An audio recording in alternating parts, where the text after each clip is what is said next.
Gregory Ellis today, who American Marigaw too.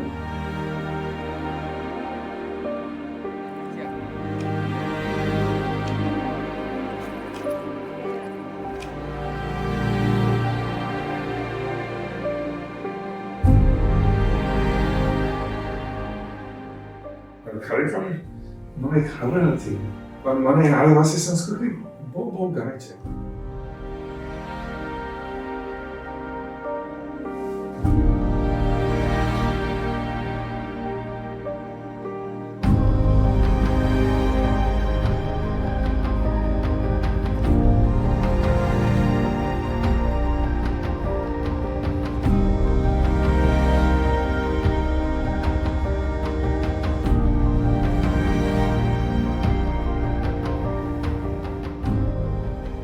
Professor Greg દુનિયાના બધા ધર્મો વિશે એમણે અભ્યાસ કર્યો છે.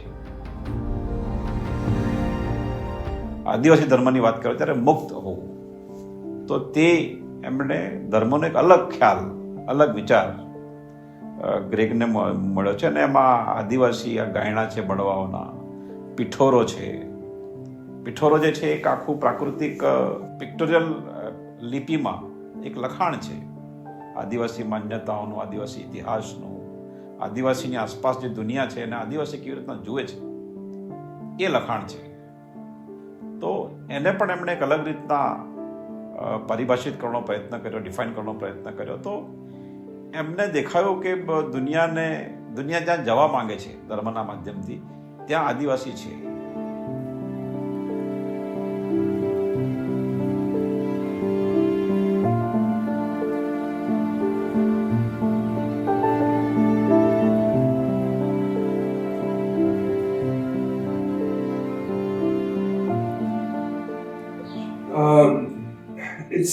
It's hard to put into words, huh? It's hard to put into words, but there's something undefinably attractive for me, right? I like Adivasi culture. મારા માટે આદિવાસી સંસ્કૃતિ બહુ સુંદર છે. મારા ઘરે અમેરિકામાં એક ઘર છે અને એક ધાબુ છે. I bought it here by Sandy, and I painted it to look like Rockwood. I put it under a tree, right? So I have a little bit of Rockwood culture. एक भाग Rockwood संस्कृति में एक भाग हमारे घरे America में है.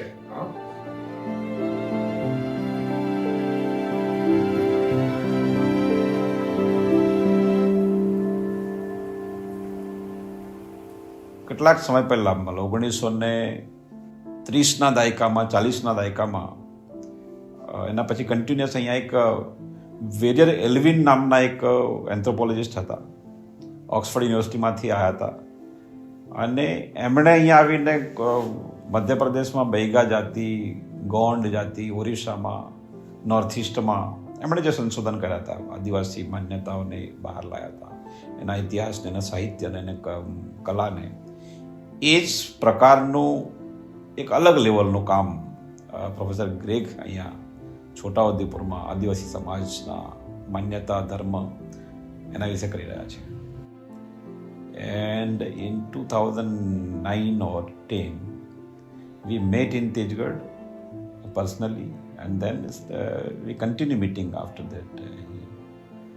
અવારનવાર અહીંયા ભારતમાં આવે છે ત્યારે છોટાઉદેપુરમાં પણ ખાસ કરીને આજુબાજુના ગામડાઓમાં, અને એમાંય અમારું ગામ મોટી સડલી છે. મોટી સડલીમાં 1962 અને 64માં એક જર્મની, ત્યાં વિયાનામાં એક ઇન્સ્ટિટ્યૂટ છે, એને રેકોર્ડિંગ કર્યા હતા, એન્થ્રોપોલોજીકલ સ્ટડીઝ કરી હતી. અને આદિવાસીના જે ગાયણા છે, ગાયણા એક જેમ કોઈ પણ એપિક હોય છે, મહાકાવ્ય હોય છે, એ રીતના ગાયણા પણ એક મહાકાવ્ય હોય છે. અને આવો પિઠોરોની સાથે જોડાયેલો હોય છે. તો એનું રેકોર્ડિંગ થયું હતું 62માં અને 64માં, 1962 અને 1964માં. એ મારા માટે લાયા હતા. અમે એના ઉપર ચર્ચા કરી અને પછી કન્ટિન્યુઅસલી અમે મળતા રહ્યા. એ મારા ગામમાં બાબટુંડવા ઉપર એણે વિઝિટ કરી, પોતે પણ ત્યાં ઉપર ગયા હતા, એના ફોટોગ્રાફ્સ લીધા. અને કન્ટિન્યુઅસલી જ્યારે પણ આવ્યા ત્યારે ત્યાં ગયા છે, એના ફોટોગ્રાફ છે એમની પાસે, અને અત્યારે પણ છે. એટલે જોગ્રાફિકલી પણ ત્યાં શું ફેરફાર થયા એ અમે અભ્યાસ કરતા રહ્યા છીએ.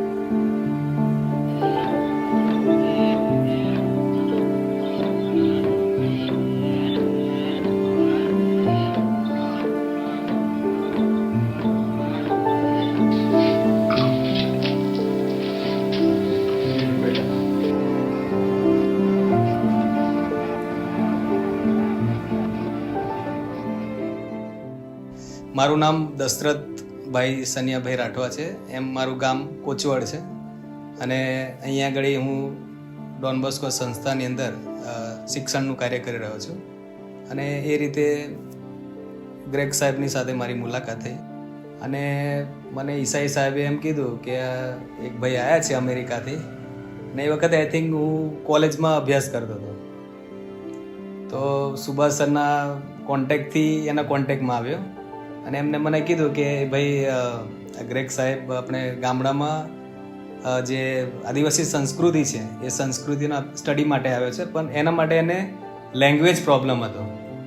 એટલે સ્કૂલ પછી હું દરરોજ એને 1 કલાક નહીં પણ સમટાઈમ અડધો કલાક, ઘણીવાર આપણે સન્ડે તો 2-3 કલાક પણ એની સાથે કાઢતો. અને એ રીતે એમને મેં ગુજરાતી શીખ્યું અને સાથે સાથે ગુજરાતીની સાથે સાથે આપણે રાઠવી પણ શીખવાનો પ્રયત્ન કર્યો.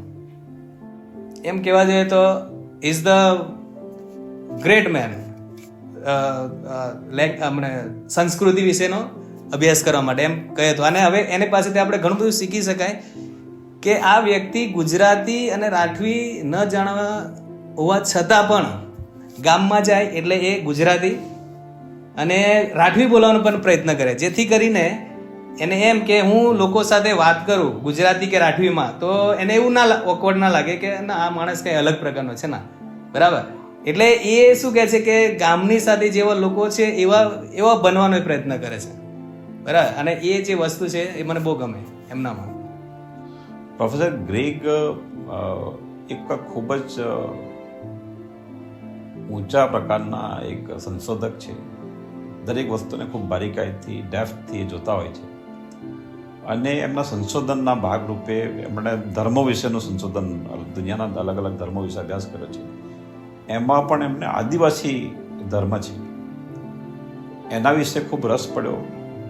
એટલે એના વિશે સતત ચર્ચા કરતા રહ્યા, લોકોને મળ્યા. ખાસ કરીને અહીંયા છોટાઉદેપુરમાં જે ઈદ થાય છે, ગામશાહી થાય છે, ત્યાં ગયા, બળવાઓને મળ્યા અને લોકોની સાથે ચર્ચા કરી. તો એમને એ જે બળવાઓની પ્રેક્ટિસ છે એને કોઈ આસ્થા રીતે તો ઠીક છે, પરંતુ એમાં એક સમાજશાસ્ત્ર હોય છે, સામાજિક ચિંતન હોય છે, ઇતિહાસનું ચિંતન હોય છે. એણે શોધવાનો પ્રયત્ન કર્યો અને ખૂબ ઇન્ટરેસ્ટિંગલી એમણે જે આદિવાસી ધર્મ કે જે માન્યતા છે એને સામાન્ય સ્થિતિમાં લોકો બહુ રિસ્પેક્ટ નથી કરતા, એમાં કોઈ મતલબ છે એવું જોતા નથી. પણ આ એક સંશોધક છે, એમને આદિવાસી જે ગાયણા છે, બળવાની જે રીત છે, મંત્રોચ્ચાર છે, એમાં આદિવાસી અને પ્રકૃતિ એનું જોડાણ, આદિવાસી એ પ્રાકૃતિક ધર્મ છે એ એમણે શોધવાનો પ્રયત્ન કર્યો અને ખૂબ ઇન્ટરેસ્ટિંગલી, કન્વિન્સિંગલી એમણે એની વાત કરી. એમણે ઘણા બધા એના આર્ટિકલ્સ લખ્યા છે, લેખ લખ્યા છે. હું મારી વાત કરું તો મારા પરિવારના દરેક વ્યક્તિને જાણે છે અને મારા પરિવારના દરેક વ્યક્તિ એને જાણે છે. મારા ગામના ઘણા બધા લોકો એમને જાણે છે. મારા ગામના ઘણા બધા લોકો સાથે બાબાટુંડવા ઉપર ને આમ તેમ ફર્યા છે. એટલે એ ગ્રેગ મારા માટે કોઈ બહારનો વ્યક્તિ એવું નથી લાગતું, એક મારા કોઈ સર્કલ પૈકીનો જ એક વ્યક્તિ છે. એક ખૂબ મોટો સંશોધક છે, ખૂબ મોટો પ્રોફેસર છે, પણ એ અહીંયા એક જે ગ્રુપ હોય જેની સાથે એક મિનિંગફુલ ચર્ચા કરી શકતા હોઈએ એ પૈકીનો એક વ્યક્તિ ગ્રેગ અહીંયા છોટાઉદેપુરમાં, મારા ગામમાં અને મારા માટે છે.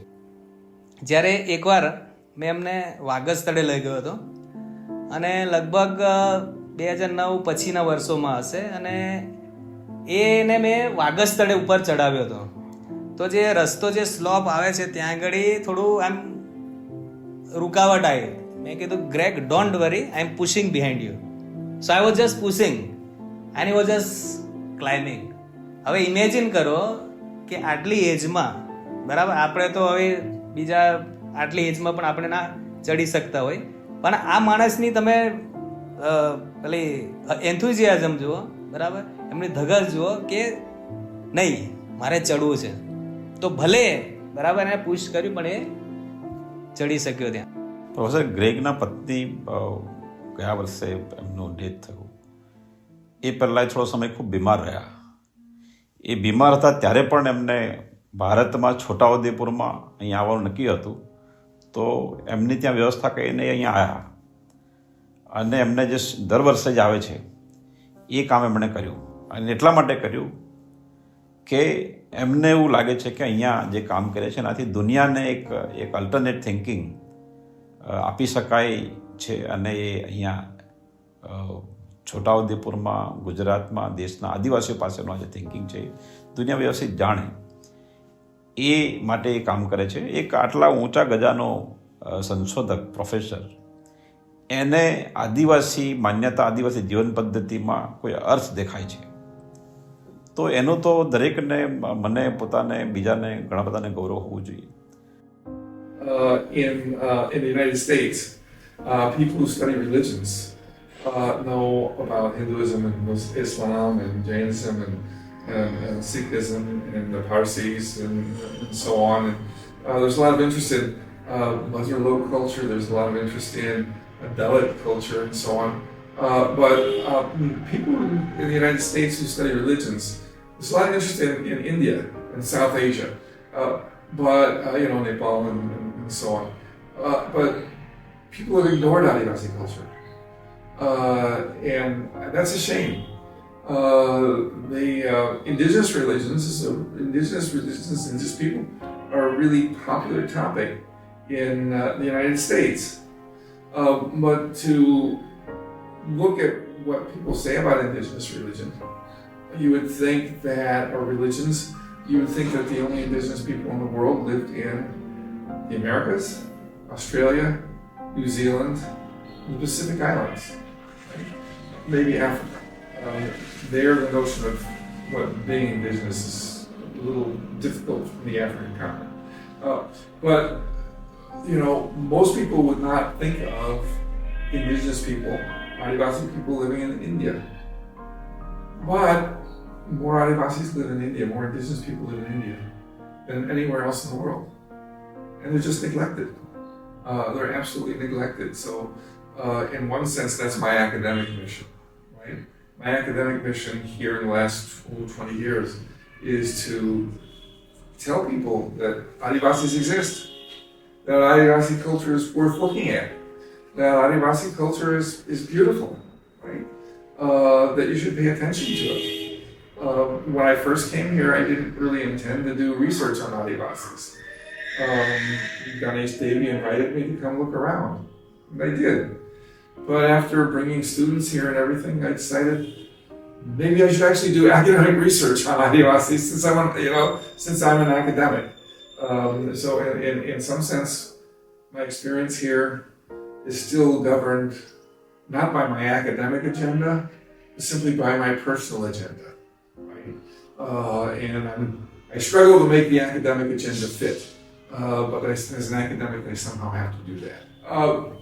I guess my message to Adivasis, that was what I just said before, was my message to the rest of the world. My message to Adivasis would be, there's a long history of indigenous peoples abandoning their cultures and then regretting it, right? You don't have quite the same emphasis here, but there's an attraction, obviously, to what some people refer to as mainstream culture. I don't like that term because here in Cholutepe, Adivasis are the mainstream. They're the vast majority. But there is an attraction to outside cultures, and that's understandable. It's understandable that people would want televisions. It's understandable people would want cameras. They want to be on YouTube, want to use tractors. All of that's understandable. But in the process, don't lose Adivasi culture, right? You need to, Adivasi culture needs to adapt, but it needs to be preserved. It's so important. Everywhere here, you hear, Adivasi logo prakriti najik રહે છે. Adivasi logo prakriti પૂજક છે. If you think about those messages, that's really important in the world today. Adivasis need to think about how they can contribute to this wider discussion of sustainability issues and so on. I don't know. I think probably some variety of what I think of as in puja, either Abangu or Gamshai, and just looking at the branches and the pots and the lamps, right, and the various offerings, and dancing around it, and hearing the sounds, right, and hearing people enjoying themselves. I think for me that's what I would want to remember the most, right? The people celebrating. હું અંતે એવું કહીશ કે Greg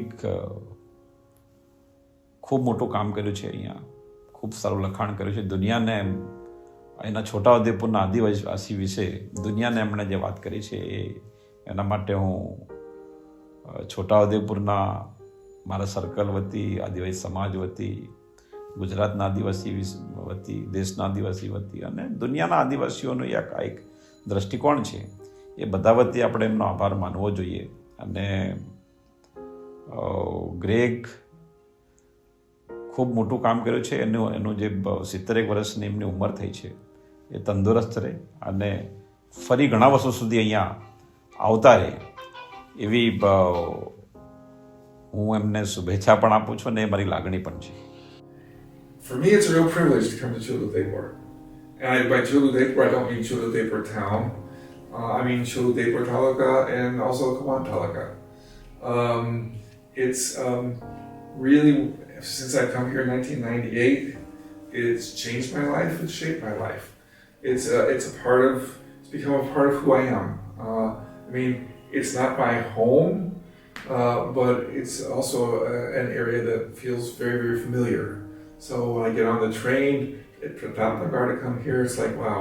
In some sense, I feel like I'm going to a second home. I don't know how people think about that, but I feel it's been a real privilege all these years to come here, and it's something I look forward to doing. And I worry that the time will come. As you know, I'm 70 years old. I don't know how many more years I have left, and your body starts to change, and I worry about how many more years I'll be able to come here. But I look forward to coming here and experiencing Adivasi culture for as long as I can, right? And that's been one of the highlights of my life. I wouldn't give it up. So, Jai Adivasi, Jai Johan.